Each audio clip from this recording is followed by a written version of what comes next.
Important खबरें हैं। थोड़ा सा लेट हो गया, थोड़ा सा इशू था एक, उस वजह से मैं लेट हो गया और लेकिन तफसीलात आपके सामने मैं रख देता हूँ। और आज काफ़ी दिनों के बाद इमरान खान साहब से मुलाकात करने जा रही है पाकिस्तान तहरीक इंसाफ। ये है आज की सबसे इंपॉर्टेंट खबर। यानी रात गए तक तो ये बात तय हो चुकी थी।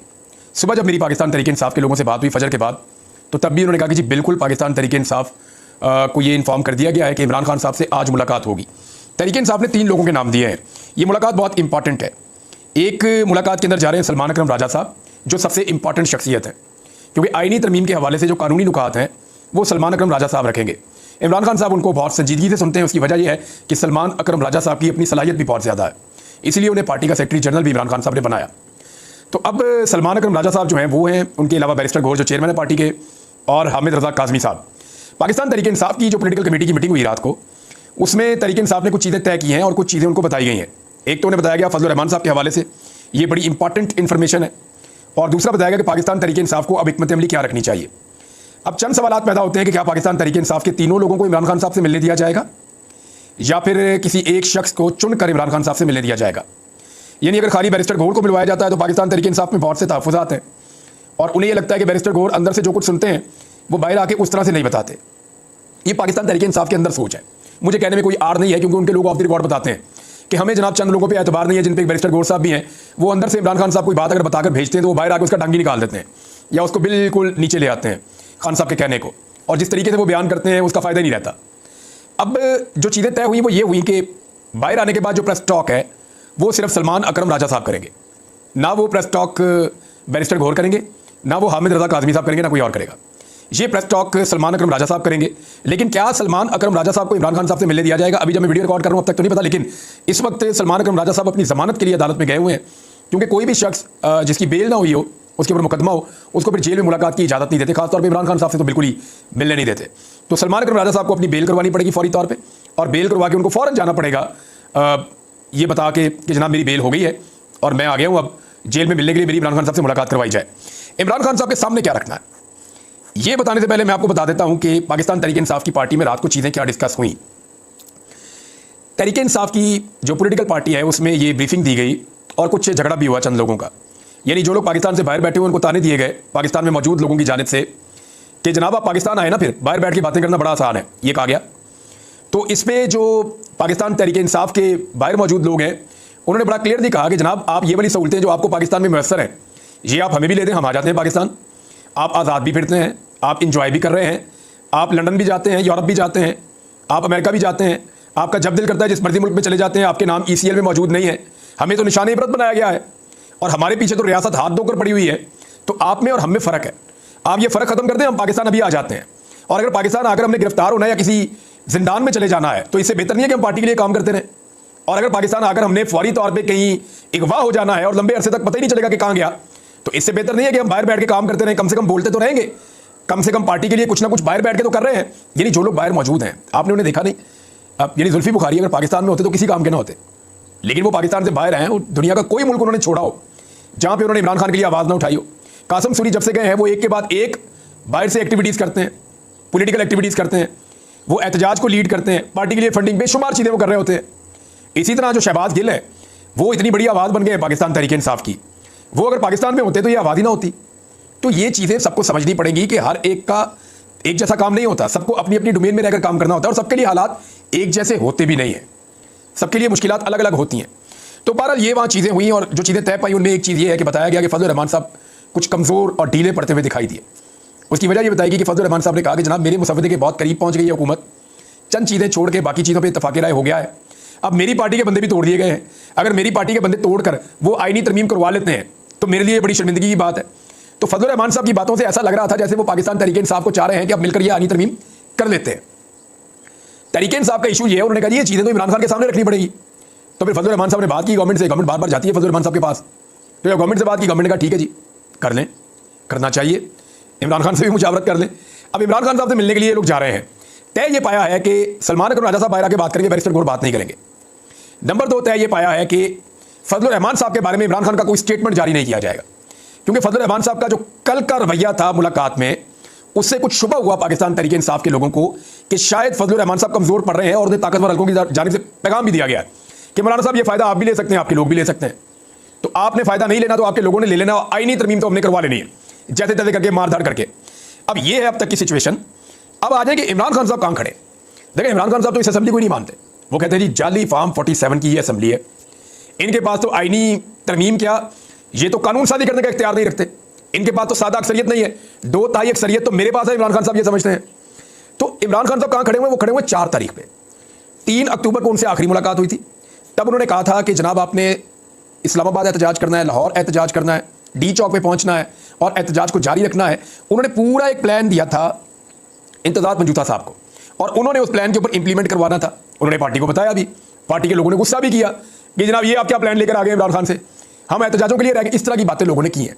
वक्त आने पर उनके नाम इंतजार मंजूता साहब खुद बताएंगे आपको, या ये चीज़ें खुल जाएंगी आने वाले वक्त में। मुझे पंजूता साहब ने कहा था कि आपने अभी नाम नहीं लेना, मैं तो सिर्फ इसलिए ये खबर दे रहा हूं कि वो उस आदमी के साथ ज्यादती बहुत बड़ी हो गई।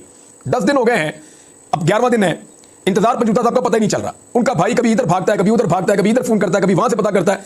वो बेचारे डबल परेशानी, अपनी पार्टी को भी रिप्रेजेंट कर रहा है, इमरान खान साहब के मुकदमे भी लड़ रहा है, अपने भाई को भी ढूंढ रहा है। कितनी बड़ी ज्यादती है। तो वो इंतजार पंजूता उसको तो गायब भी कर दिया गया, तो प्लान तो चला गया कहीं और। इमरान खान साहब उसी प्लान पर बैठे हुए हैं जो 4 तारीख को हुआ था।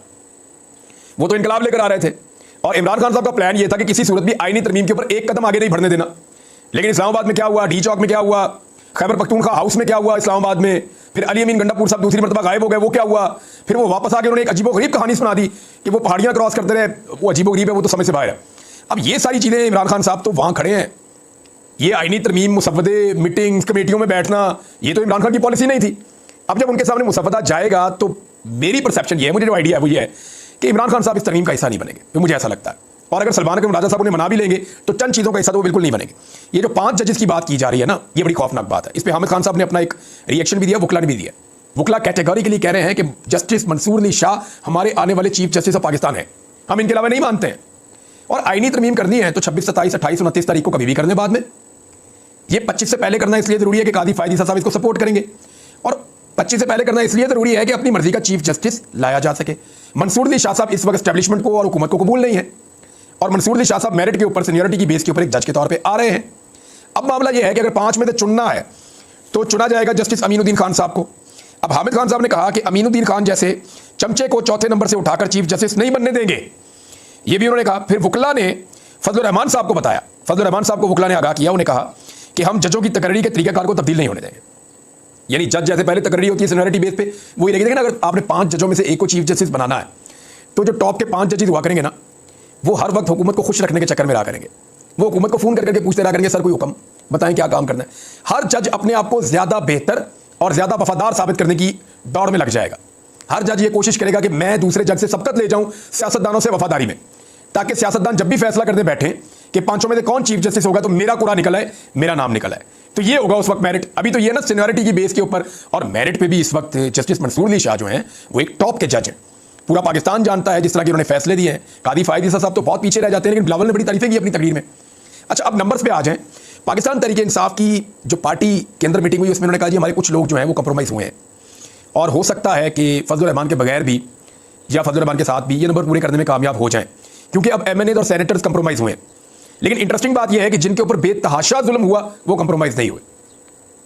कंप्रोमाइज़ वो हुए जिनके ऊपर जुल्म नहीं हुआ, यानी रुकना चला, पैसे के लिए कंप्रोमाइज़ हो रहे हैं। तो दूसरी तरफ जो हुकूमत की जानिब से सेनेटर्स और कौमी असम्बली के मेंबर्स जिन्होंने वोट डालने हैं, वहाँ हामिद रज़ा काज़मी साहब ये क्लेम कर रहे हैं कि 9 लोग, कोई कह रहा है 7 लोग, ये वोट नहीं डालेंगे।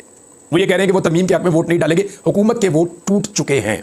एक तरफ तो हामिद रज़ा काज़मी साहब ये कह रहे हैं, दूसरी तरफ पॉलिटिकल कमेटी के अंदर बताया गया है कि कुछ वोट पाकिस्तान तहरीक इंसाफ के भी टूट चुके हैं, और अभी मुकाबला बड़ा सख्त है। अब बिलावल ने तकरीर करते हुए जो है वो अपनी वालदा की सियासत को दफन कर दिया। और कब दफन किया? 18 अक्टूबर को, जब कारसाज में मोहतरमा बेनज़ीर भुट्टो साहिबा के ऊपर हमला हुआ था, और शहीद बेनज़ीर भुट्टो ने पाकिस्तान में जमहूरियत के लिए अपने बेशुमार कारकुनों की उस दिन कुर्बानी दी थी। उस दिन बिलावल जरदारी जो जमहूरियत के चैंपियन बने फिरते हैं, बिलावल जरदारी के आप अल्फाज देखें, ये ब्रूट मेजॉरिटी की बात कर रहे हैं, यानी वो ब्रूटैलिटी की बात कर रहे हैं, ब्रूट मेजॉरिटी की बात कर रहे हैं। जनाब हमने हर हाल में, अगर घी सीधी उंगली से नहीं निकलेगा ना, मिसाल के तौर पर तो टेढ़ी उंगली से मैं निकालूंगा। यानी बंदे खरीदने पड़े, टॉर्चर करना पड़ा, अगवा करने पड़े, कुछ भी करने पड़े, अगर ये अपोजिशन हमारा साथ नहीं देती तो हम सारे गंदे हथकंडे अपनाएंगे। अब ये लेवल है बिलावल जरदारी का, और यहाँ तक पहुँच गए सिर्फ इसलिए कि उनको एक छनकना दिया गया बजाने के लिए कि आपको वज़ीर-ए-आज़म पाकिस्तान बनाया जाएगा। तो मैं बिलावल को बता देता हूँ कि जिन्होंने आपको ये आसरा दिया ना कि आपको वज़ीर-ए-आज़म पाकिस्तान बनाया जाएगा, वो निजी महफिलों में आपका मजाक उड़ाते हैं। और आपको कभी भी सीरियस नहीं लेते। अभी उन्होंने आपको इस काम पर लगाया हुआ है। अब बिलावल ने बड़ी तारीफें की कादी फायद ईसा साहब की, और जिस तरह तारीफें की उससे तो अंदाज़ा होता है कि वाकई कादी साहब ने ऐसी खिदमत सर अंजाम दी है कि पीपल्स पार्टी उनसे बहुत खुश है। लेकिन अगर आप हकायक देखें तो इंसानी हकूक़ की पाकिस्तान की तारीख में बदतरीन खिलाफ वर्जियाँ चीफ जस्टिस कादी फायद ईसा साहब के दौर में हुई और नाइंसाफ़ियाँ भी हुई। अब कुछ लोग जो है वो सवाल उठा रहे हैं, टाइमिंग का लफ्ज़ यूज़ कर रहे हैं कि सुप्रीम कोर्ट ऑफ पाकिस्तान का जो वज़ाती नोट आया है, जो इलेक्शन कमीशन ऑफ पाकिस्तान ने सवाल पूछे थे, उनका जो जवाब आया वज़ाती नोट, वो कहते हैं टाइमिंग बड़ी इंपॉर्टेंट है, अभी हमने आईनी तरमीम करनी थी, साथ ही जो है वो ये वज़ाती नोट आ गया। तो मामला ये है कि टाइमिंग तो 63A की भी बड़ी इंपॉर्टेंट थी। जब 63A के ऊपर कादी फायद ईसा साहब ने फौरी तौर पर अपनी मर्जी का बेंच बनाया और नज़रसानी के अंदर ये इजाज़त दे दी कि जिसका मर्जी वोट ले लो, उसके बाद से लेकर अब तक पूरे मुल्क में कोहराम मचा हुआ है। कभी MNA उठाए जा रहे हैं, उनके बच्चे उठाए जा रहे हैं, उनकी बीवियाँ उठाई जा रही हैं, उनकी बहुएं उठाई जा रही हैं, तबाही फेरी हुई है, बेटियाँ उठाई जा रही हैं। तो ये सारा कुछ करने के बाद ये कादी साहब ने भी टाइमिंग बड़ी इंपॉर्टेंट थी। कादी साहब की जो बल्ले के निशान वाली टाइमिंग थी वो भी बड़ी इंपॉर्टेंट थी। इलेक्शन से बिल्कुल पहले उन्होंने बल्ले का निशान एक जमात से ले लिया था ताकि उसके बाद निशान ही नहीं होगा, वो इलेक्शन लड़ ही नहीं सकेंगे। अब नंबर गेम जो है वो बड़ी शिद्दत इख्तियार कर गई है। अख्तर मेंगल साहब दुबई से इस्लामाबाद आ गए हैं। उनके आने से जो उनके 2 सेनेटर हैं, कासिम साहब और नसीमा साहिबा, इन दोनों को थोड़ा हौसला मिलेगा। देखना यह है कि अख्तर मेंगल साहब अपने लोगों के लिए क्या हासिल कर पाते हैं। अगर तो देखें इस आईनी तरमीम के बदले में वो अपने बहुत सारे लोगों को आज़ाद करवा लेते हैं जो जबरी तौर पर गुमशुदा हैं या लापता हैं, तो फिर तो उनके उनके उनके लिहाज से तो ये कामयाबी है।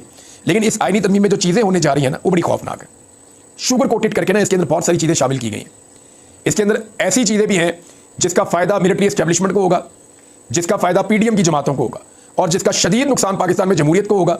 और जमहूरियत की दावेदार या जमहूरियत मांगने वाली जो सियासी जमातें हैं, जमहूरियत पर चलने वाली सियासी जमातें हैं, उन सबको इसका नुकसान होगा, चाहे कल को PMLN को हो रहा हो या पीपल्स पार्टी को हो रहा हो। फिलहाल तो पाकिस्तान तहरीक इंसाफ को इसका नुकसान होगा। अच्छा नाज़रीन, एक चीज़ और आप याद रखिएगा कि जितने भी MNAs अब वोट डालेंगे वो पैसे की वजह से डालेंगे, वो ज़्यादती और जुल्म की वजह से नहीं डालेंगे। तो हामिद रज़ा काज़मी साहब ने बड़ा क्लियरली एक बात कह दिया और उन्होंने ये कहा कि जनाब जो भी डालेगा फिर वो जाने और अवाम जाने, यानी वो फिर खुद ही भुगतेगा जो भी डालेगा। क्योंकि मुझे नहीं लगता कि पाकिस्तानी ऐसे किसी शख्स को जो है वो आइंदा सियासत के अंदर जीने का हक देंगे। बहुत बुरे हालात हो जाएंगे उन लोगों के लिए और उनके ख़ानदानों के लिए और आने वाली नस्लों के लिए कि लोग हमेशा याद रखेंगे कि इसने गद्दारी की थी। उस वक्त गद्दारी की थी जब खड़े होने की ज़रूरत थी, और ये उसी तरह लोग याद रखेंगे जब पाकिस्तान बन रहा था तो कुछ गद्दारों के नाम आज भी लोग याद रखते हैं। तो इसी तरह क्योंकि पाकिस्तान इस वक्त बड़ी मुश्किल में है, तो जो लोग गद्दारी करेंगे उनके नाम लोग कभी भी नहीं भूलेंगे। अच्छा, इसमें एक ट्वीट है, मैं आपको पढ़ के सुनाना चाहता हूँ। ये शुएब शाहीन साहब की है। वो ये कहते हैं कि 26वीं आर्मी तरमीम अवाम और मुल्क के हुकूक पर घासबाना कब्जा है। बहू बेटियों और बच्चों को उठाकर तशद्दुद का निशाना बनाना और इमलाक को नुकसान पहुँचाकर कहते हैं कि आईनी तरमीम हो रही है। क्या ये महज़्ज़ब मुल्क कहलाने के लायक है? शुएब शाहीन साहब का ये ट्वीट था, मैंने आपको बता दिया। देखते हैं कि इमरान खान साहब जेल से क्या पैगाम भेजते हैं। लेकिन पार्टी ने तय किया है और इमरान खान साहब को उन्होंने कहा मशवरा भी दीजिए कि मौलाना फजलुर रहमान साहब के लिए आप कोई पैगाम ना भिजवाएं अभी फ़िलहाल, क्योंकि अभी आईनी तरमीम रस्ते में और फजलुर रहमान साहब का कोई पता नहीं कि वो कौन सा रास्ता इख्तियार कर लें। अब तक के लिए इतना ही। अपना ख्याल रखिएगा, अपने चैनल का भी। अल्लाह हाफ़िज़।